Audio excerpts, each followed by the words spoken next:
All right, so January 2022, question number 2. All right, so this says 2A says factorize completely.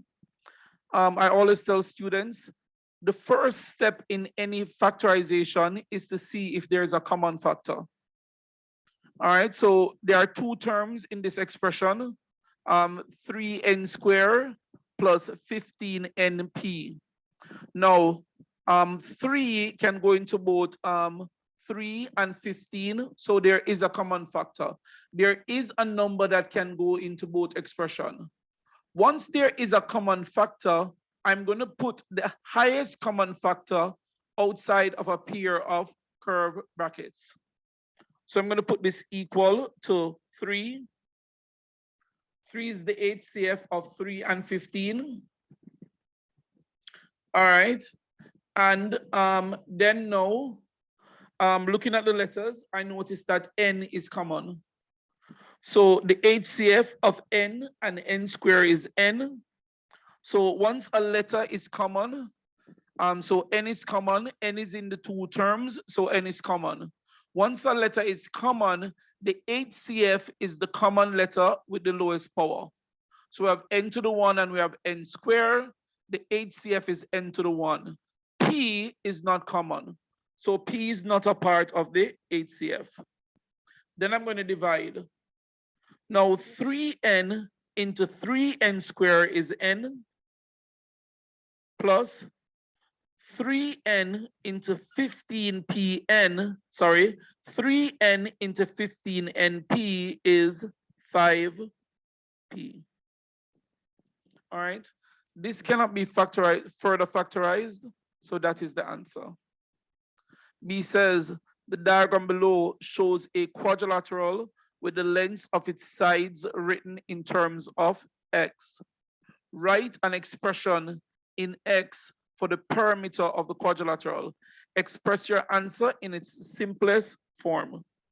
So, ladies, gentlemen, the perimeter of a shape is the length of the distance going around the shape. You will get the perimeter by adding the lengths of all 4 sides. So the perimeter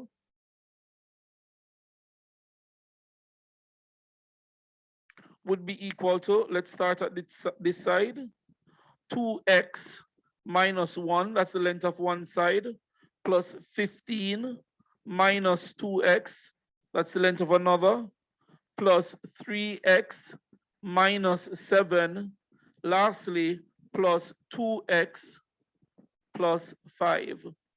So that's all 4 sides. So that's the answer, but we're asked to write the answer in its simplest form. Well, 2x minus 2x, that's sort of gone. All right, so let's add all our x's. 3x plus 2x is 5x. Now let's get the numbers. Minus 1 plus 15 is 14. 14 minus 7 is 7. And 7 plus 5 is 12. So the perimeter of the quadrilateral is 5x plus 12. So if you wanted to, you could have put in a next line where you group all of the like terms, because remember in algebra, we can only add and subtract like terms. After you group the like terms, then you just simplify. Now, next we're told that the perimeter of the quadrilateral is 32. We're to find the length of the longest side of the quadrilateral. So the perimeter, which is 5x plus 12, is equal to 32. So let's solve the simple equation. Positive 12 on the left goes over to the right and become negative. So we have 5x is equal to 32 minus 12. 5x would be equal to 20. So then I divide both sides by 5. And when I do, I'm going to get that x is equal to 4. Now, if x is equal to 4, 2 4s are 8. 8 plus 5, this side is 13. X is 4, 3, 4s are 12, 12 minus 7. This side is 5. 15 minus 2x.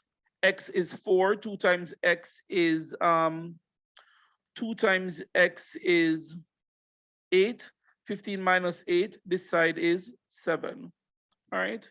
So looking at it, it's clear that the longest side is 13 centimeters. So the longest side of the quadrilateral, which is 2x plus 5, is 2 times 4 plus 5. The answer is 13 centimeters. Moving on. All right, this is interesting. This is an inequality. This is actually two inequalities in one. There are two ways in which you could work this. You could separate them into the two inequalities and then bring the answer in at the end. I particularly don't like to do it that way. So I'm going to work this as if it is what? One inequality. But it is actually two inequalities in one. So the first thing I'm going to do is I'm going to get rid of the denominator, which is 3, by multiplying the entire thing by 3. So I'm going to multiply all 3 stages of this by 3. So it's 3 times minus 1. And then we have what? 2 minus 4x over 3 multiplied by 3 is less than 5 multiplied by 3. So I multiply the entire inequality, every stage, every section of the inequality by 3, and that will get rid of the denominator.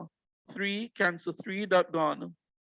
So 3 times minus 1, this is minus 3, is less than 2 minus 4x, which is less than 5 3s are 15.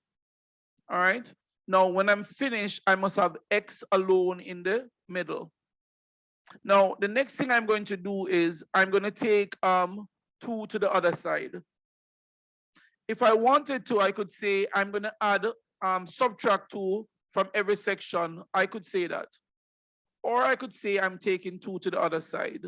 So positive 2 is going to go to the left and it's going to go to the right, but it's going to go as a negative. So we have minus 2 minus 3 is less than minus 4x is less than 15 minus 2. So I subtracted minus 2 from all sections. Then I'm going to simplify. This is minus 2 minus 3 is minus 5. If the signs are the same, you add and keep the sign. Minus 4x is less than, and this is 13. Now I need to get rid of the minus 4. To do that, I'm going to divide the entire inequality by minus 4.